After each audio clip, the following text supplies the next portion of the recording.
Thank you for joining us in the Sustainable Rink Zone podcast series.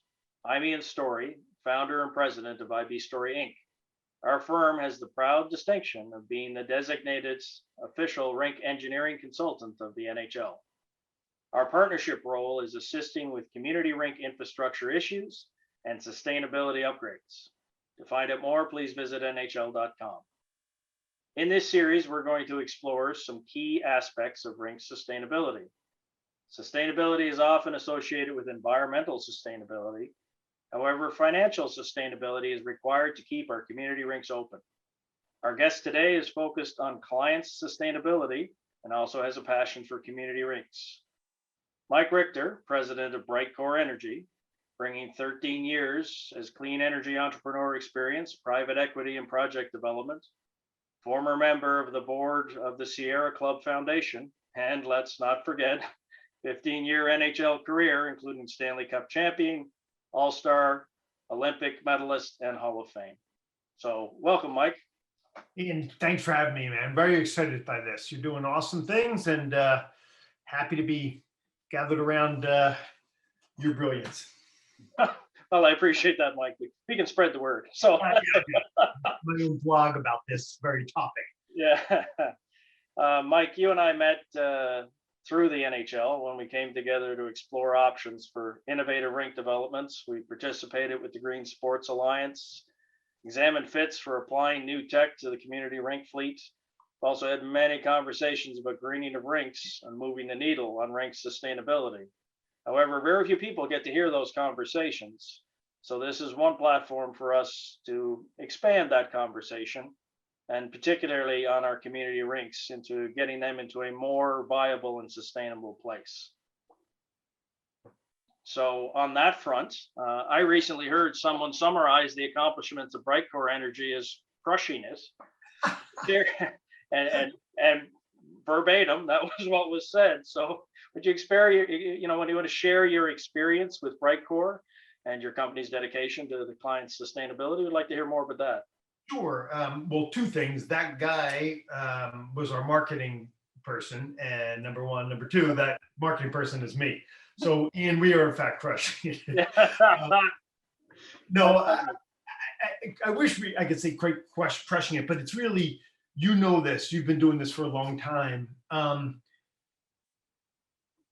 We're dealing with huge trends here, macro trends. I mean, the world is going here. There's a lot of people, there's a lot of energy being used, there's a lot of waste out there, both financially and environmentally.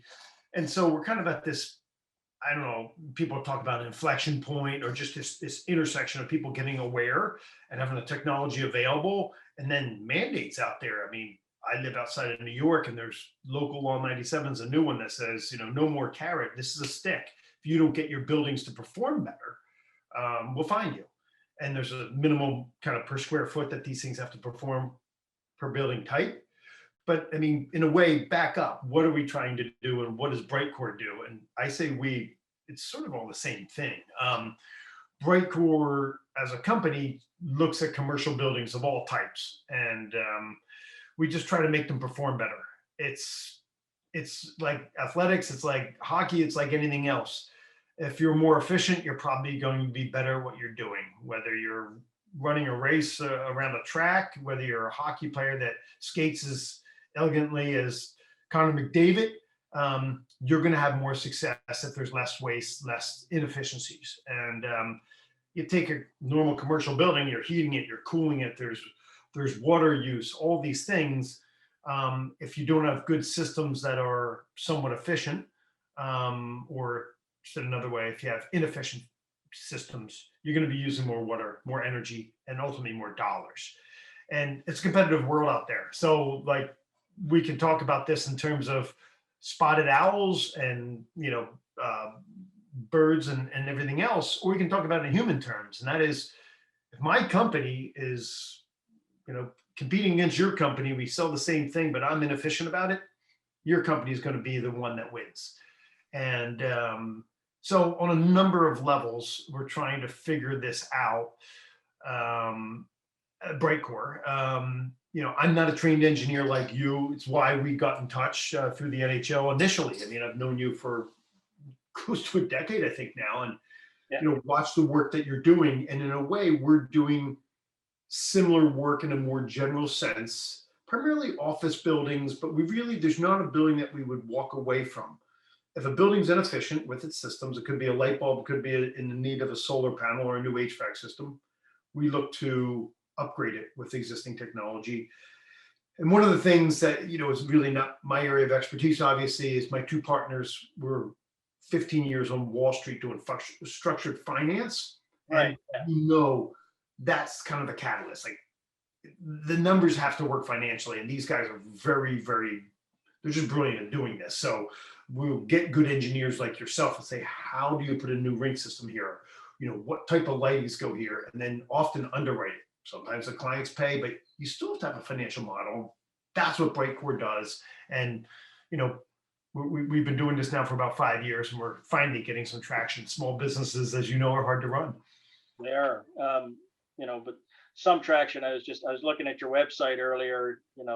You're over 150 sustainability projects executed, right? That's a big number, right? That is for a company that you're tapping into something that I would say for a lot of people is still newer. It needs to become not new. It needs to become old, Yeah. right?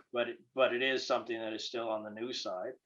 And on the financial aspect, so Rob and Constantine, your business partners that I've met a few times, and brilliant guys in terms of how to put together financing packages and structure these. One of the things that always impressed me about Brightcore was that you had that financial sustainability and awareness from the onset.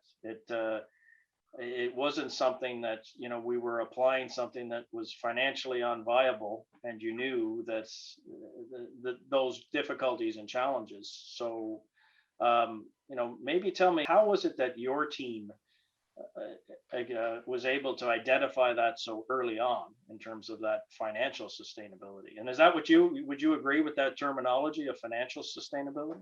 Yeah, I mean, it's sustainability, viability. Look, when we talk about the word sustainability in terms of green, nobody really knows what that means. It means not throwing your McDonald's container out the window. That's probably not sustainable, right? But Yep. What are you talking about? And for us, the numbers have to work. We don't expect clients to knock on somebody's door and say, hey, look, you're selling widgets out of some factory, and we're in the middle of COVID. You have 20 balls in the air. You're trying to just sell those widgets, and we go, boy, we can give you new lighting, or we can do a new building control system that makes you more efficient.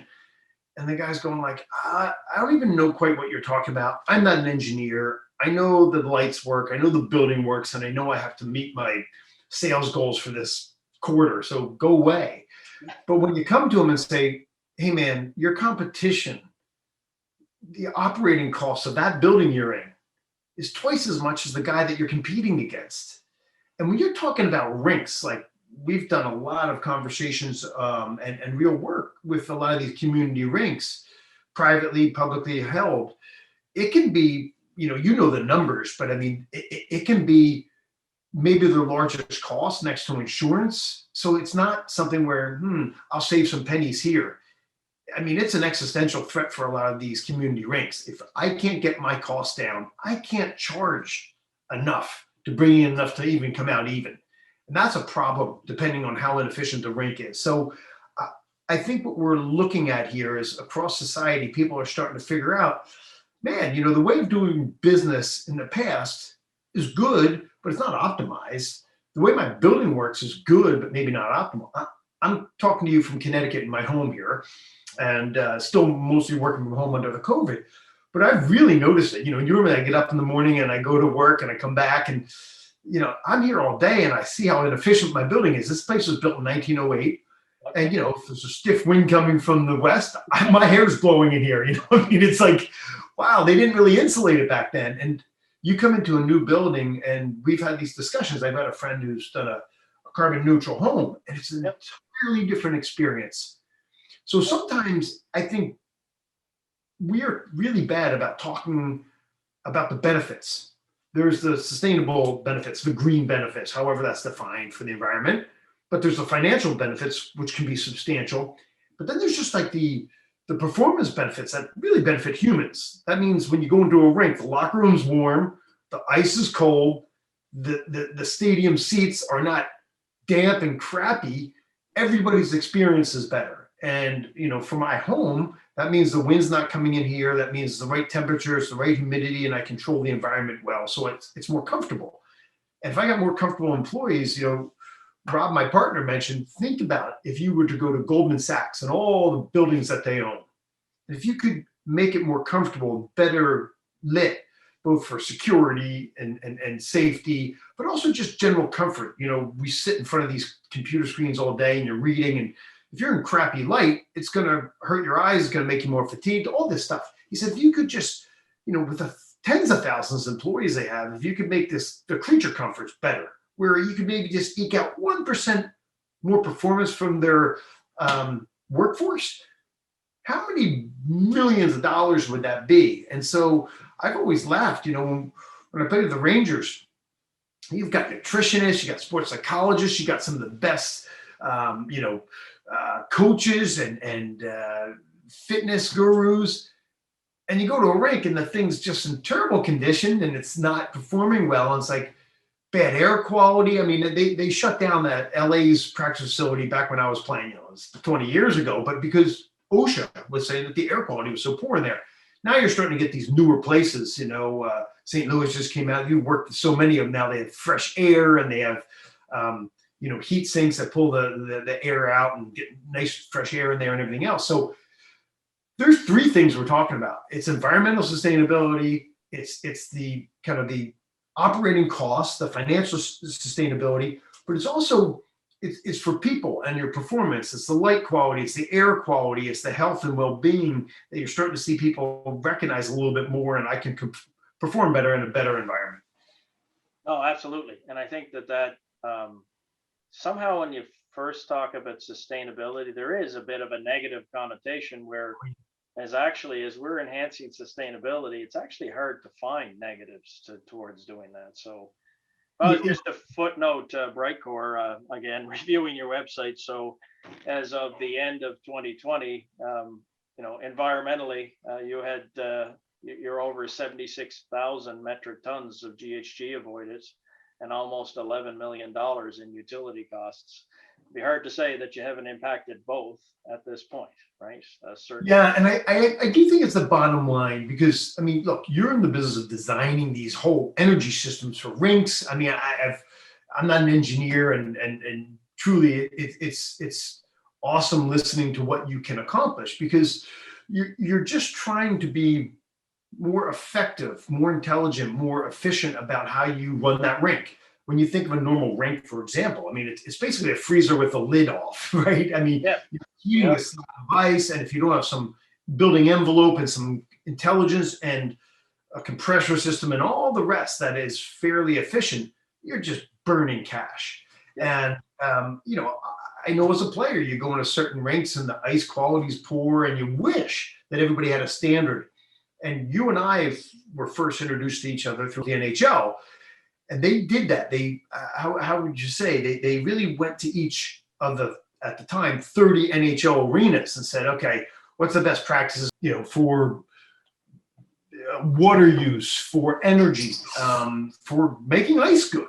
And you standardize the best practices. And I think that's starting to happen in this approach to environmentalism. The negative you get are people kind of talking about it and saying, Ian, you're a bad person. You're not recycling your food waste or something. You're going, look, man, I go to work, I come home, I'm just trying to get through the day, and I don't have all the answers. And I think in some ways, the longer I've been in this spot, the worse communicator I am, because you go, oh, well, everybody knows what an LED light is. No, everybody doesn't know. And everybody knows how much money you can save. They don't. I mean, I didn't have LEDs when I came into my home. I didn't know where to begin. And half the time I don't want some used car salesman knocking on my front door telling me that he's going to sell me light bulbs because he knows something that I don't, and I may lose my shorts on this one. So it takes educating the clients and listening to the clients and seeing what their needs are. But then you really got to present them. Here's the bottom line. Here's the money we're saving you. And the kind of the dirty little secret is for whether it's a rink, a library, a school building, office, you're paying the money anyway. Right now, my money is going to Connecticut Light and Power if I'm inefficient. So if I can come in as a company and say, hey, man, give me a small portion of that savings and you take the rest. Now we're splitting the money that would be going to the utility through efficiency. So yeah, there's good incentive, but I mean, you really have to also be honest. I do come into buildings and some of them are particularly buckled down. If a guy like you were there before me, I'm not going to find much savings. And in the end, the deal probably falls through, and that's okay. We're looking for the low hanging fruit. We're looking for the worst offenders, the buildings that are hemorrhaging cash and energy. You know, these are types of things that are pretty readily understood. And then you just got to give it to the client in a way that they say, okay, you know, the analogy is to a car. If I could take your carburetor out of your automobile and put one in there that's much more efficient, suddenly instead of getting 20 miles to a gallon, you're getting 80 miles to the gallon. You'd be like, that sounds pretty good. So that's in effect what we're doing, just putting better technology. Yeah, and I think it's an interesting point that you bring up because we're so close to the subject matter that sometimes we think everybody already knows this. And in fact, you know, you're right. Very often you'll be talking about a technology that for us, when we were looking at it was a heat recovery project. And I'll remember in terms of doing that initial discussion with the client, I was talking about all the things that we could do. And they asked, well, what about heat recovery? And I went, oh yeah, of course. And we do heat recovery for sure. Because for us, we were so close to that, we never imagined doing a project without heat recovery. And yet that was something that they were still questioning the viability of, which is interesting. So I think that being too close to it sometimes is a bit of a hindrance. And you know, I think the thing that we probably fight against the most is just inertia. Yep. Right. So, I mean, I work in an office space, and if someone would tell me that my carpet is dangerous levels of Vox or something like that, I have no context whatsoever. So I'd be like, okay, now do I have to get a specialist in here that's independent of this guy selling his clean carpet? And so I do think that you have to allow people a little bit of an on-ramp to understand what's going on. It's not hardly complicated, but people are busy. They're doing what they do. And, you know, it doesn't mean that they get up in the morning and think about light bulbs and, you know, R22 coolant, which we may be doing. And so you meet them where they are, as they say, and then you kind of educate them and say, you know, get other estimates and understand that this is viable. Which is why you brought up earlier in our conversation off-the-shelf technologies. Yes. I love the idea of cutting-edge things, but you know, I'm not an engineer. I don't own patents to new technologies, and we'll bring them into our fold as we understand them. But mostly, we're using proven technologies that you really can underwrite. It's not like saying this is, you know, this fantastic new heating system which no one else has used, and you're the guinea pig, and you know, it costs $1 million. Now give me it and let's hope it works. No, yeah. We're saying this is a light bulb that has, you know, instead of using 100 watts, it's using 40 watts. It's a 60% diminishment in how much energy it uses. You're going to save 60% by turning that on. The light quality is measurable. You can see how many, you know, lumens it produces, how much heat it gives off. You know, you can't just ask the people to trust you. I watched some of the work that you've done with the NHL and R22 with the Rinks, and they have to move from one system to another. And one of the things that you have to be careful of, I know I do, is just being too much of a purist. You know, that saying, you know, great get in the way of good. You sometimes have to go incrementally. I can't solve global warming this week. I might be able to put in a bulb that's 50% more efficient or 20% more efficient. That's good.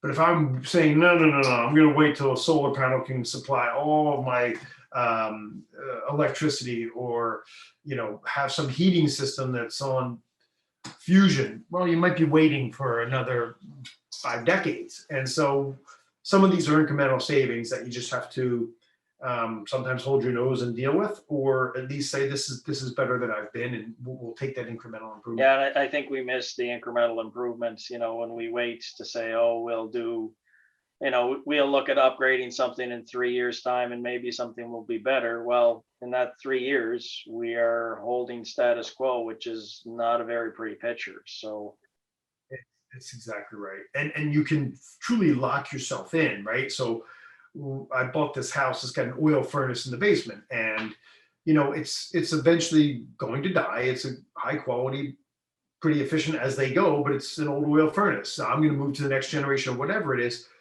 But if that thing were to die, I'd call up the oil company and say, oh my gosh, it's January, it's 4 below zero. Could you please get a new one in here now? And so I say, I'll worry about that technology later. I need heat today. And so it's nice to have a little bit of planning rather than always react. Planning is very key. We're big fans. So that's and that is an important distinction between established technology and emerging technology, right? Absolutely. So that is so when we talk about Rinks, as we have spoken about many times, what do you see as our biggest barrier? I mean, we've seen lots of opportunities in the community rink space, in the semi-pro space, in the pro space. Mm-hmm. And yet, things sometimes seem to be moving more glacial than we would like them to be. So what is it that you see as being sort of major barriers to engagement? I think it's the structure of ownership a little bit. I know my partners are like, wow, I mean, there's somewhere on the order of 5,000 community, privately owned public rinks of various types in communities across North America. And you've probably been in every one of them. But he said, why don't we just go to every rink? Well, why don't you talk to Gary Bettman and he can change this? And believe me, Gary wants to do this. He's very progressive on this. He's smart. He's a forward thinker, and he cares about the youth rinks. I mean, if there's no access to artificial ice, there's no hockey, right? I mean, at least in areas. And so he's been on this very well, but Gary doesn't own those rinks. He doesn't even own the owners of the NHL buildings. They're independent operators. You can't go to Jim Dolan and say, Gary said to do this. Well, to a degree, Gary can suggest it, but he doesn't own that rink. And so, Jim Dolan from the Rangers says, I know how to run a business, and hands off. Yeah, go away. Yeah, if he wants to do his lights, he'll do his lights. He doesn't need Gary. So when you come to some of the community rinks, it's the same thing. Gary wants it done. The rinks may need it done, but the rinks don't have money. They're operating at low margins. And so for the most part, it's very difficult to ask them to say, hey, why don't you do $1 million upgrade? It's going to save a lot of carbon and it's sure going to perform better. And they're going, well, that's great. But I bought this rink 3 years ago for whatever, 5 million, and I'm just making ends meet. So I don't have that kind of capital, and I'd love to do it. And I understand that I'll save money. And so that's where that financing comes in. I think that might be a key to unlocking a lot of this, because these things are expensive. And so there's this big nut up front that someone's got to pay for. And so we're starting to do lighting as a service, geothermal as a service, PPAs, solar as a service have been out there. So as a client, as a customer, I don't have to outlay $1 million or $100,000.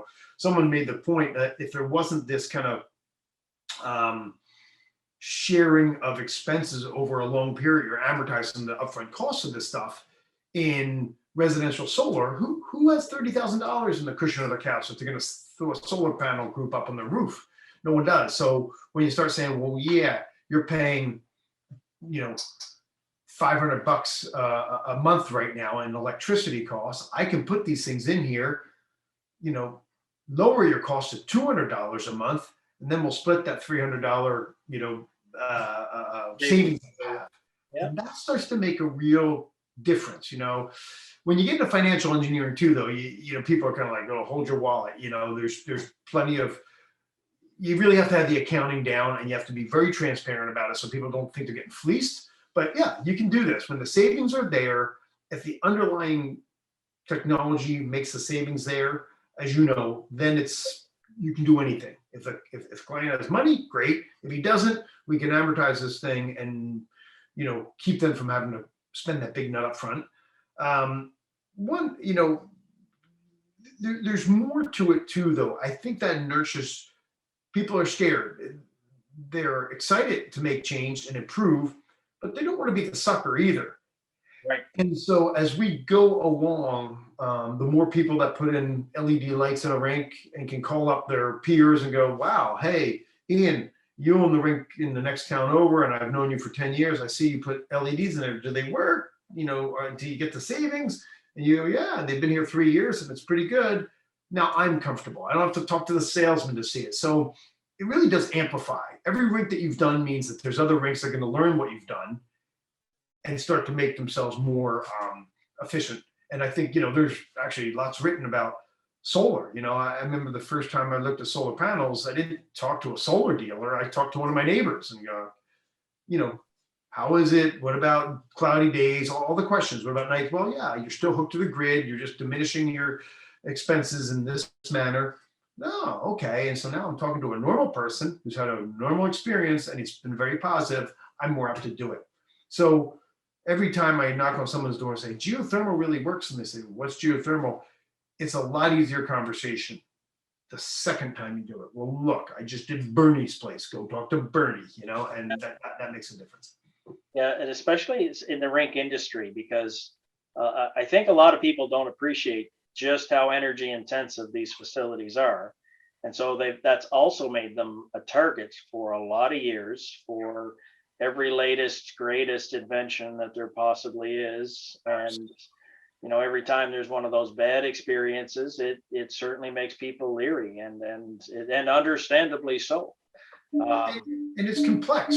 From my point of view, I hear I feel what your customers feel, because I'm in this business. I'm not an engineer like you are, and I've learned so much just talking to you about the limitations. I'm like, hey, Ian, can this technology work? Yeah, but don't forget you're in Florida, and that's different than Quebec. And it's pretty complex. So as a consumer, as a rink owner, you're in a little bit of a hard position. There's opportunities to improve. The old way is very difficult. You have to improve or die, right? Yep. It's complex. And so now you have to find somebody you can trust. And that's, I think where you're getting so much traction is the NHL's put their seal and their trust in you, and you have a great track record. So people start listening a little bit more, but it's an uncomfortable spot for a consumer to be saying, I know I have to change, but the only person I'm getting any information from is the guy who's selling me this widget. And that's tough. Yeah, and there is that absolute reluctance to engage on that front, as we see it repeatedly. Fortunately, we are getting more case study information of people that have done it, and here's the numbers, and they've done it. Here it is, before and after the end. And so, that part is starting to take some traction, and I think we need more of that. I think, when we talked about established technology, even beyond emerging technology and what's possible, with my engineer's hat on, I'll tell you that, the Energy Star average rating for a rink is 43 equivalent kilowatt hours per square foot. Our efficient rinks are in the low 20s. Oh. And that's on a retrofit. And some of our newer rinks are more like 16, 15, and seasonal ones coming in, closer to 10. So, the gap there for what's possible is actually massive when you think about that from an energy footprint. Yep. And then we add in, really the what's possible portion. It's what's happening now. It can be done. And when we make that change, it's like that forever. It's not right. It's not something like we painted it and the paint will have to be redone. And so we're affecting the environment and the business, forever. Right. That is. Well, one point, Ian, I think that is important there is that cuts both ways in a beneficial manner, right? So if I'm to change out my rink right now, I will have savings that I otherwise wouldn't have had if you didn't walk through the door and change my lights and my operating system, right? Yep. And that's every year. over that standard that I had. Every year it's improved. Every year, you get those savings. It's not like you have a one-time, oh, good, I saved, 50 grand.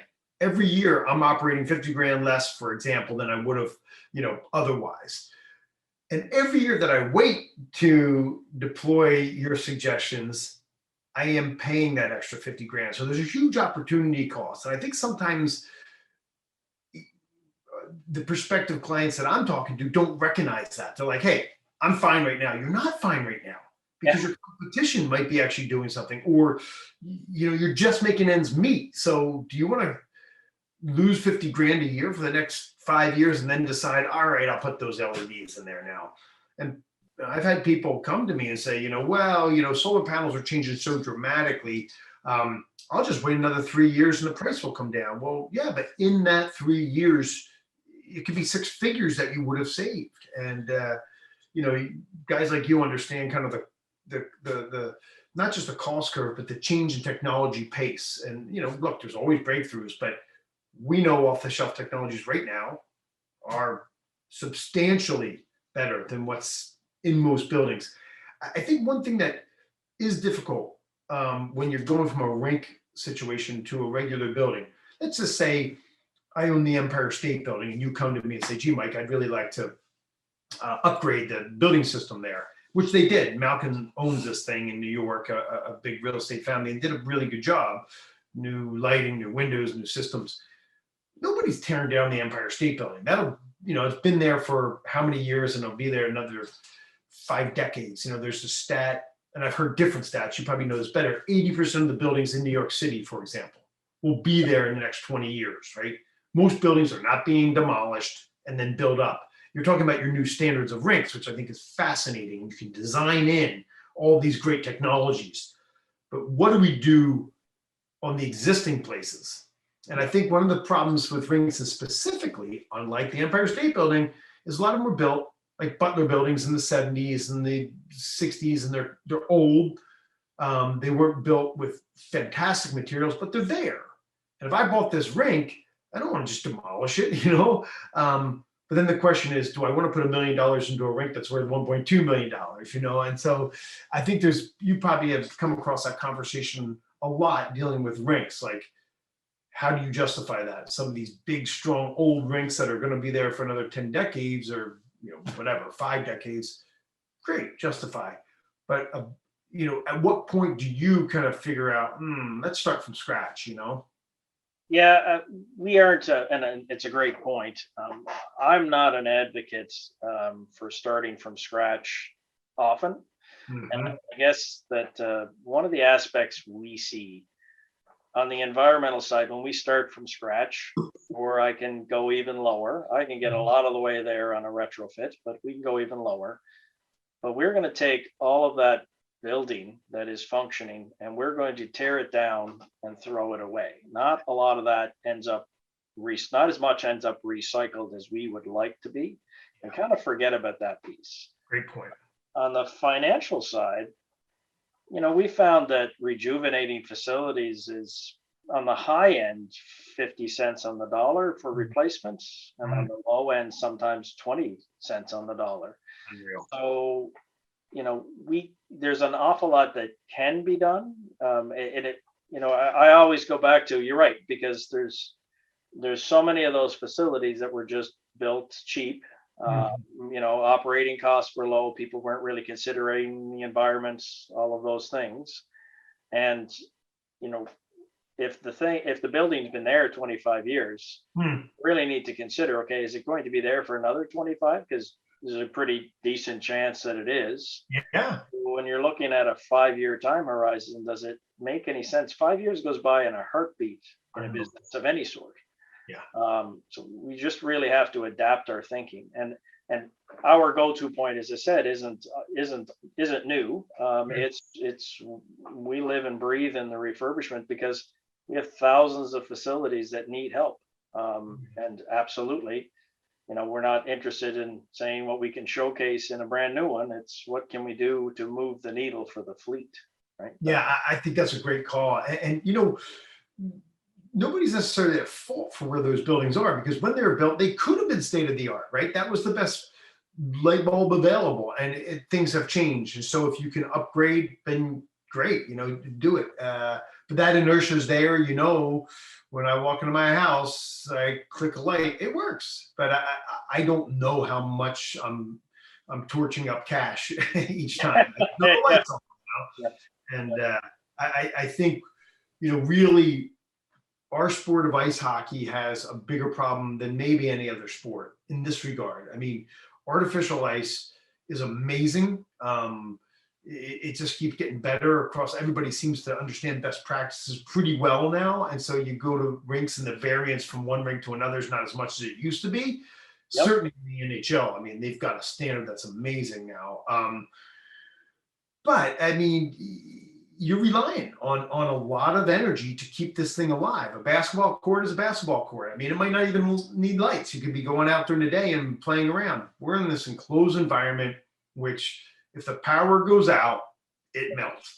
Game over, it becomes water polo. And so, we need to figure that out more than football, basketball, track and field, almost any other sport. And for young kids, if, you want this sport to grow and you want it to be open to everybody economically, different areas, you don't want to be paying $500 an hour for ice. Wouldn't it be great if you could be, the energy costs, we could drive down so low that's like, just you minimize that, and then the kids worry about buying equipment and uniforms and everything else. Like, that's a big chunk when someone makes that commitment to bring their 5-year-old kid in and say, yeah, I'm going to play this year. Well, you're paying for ice time, a lot of it. And ice time is energy.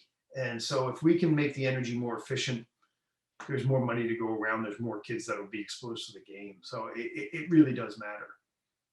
Yeah. And I think building on something you said earlier, I believe inclusion is an important part of sustainability when we start talking about ice rinks.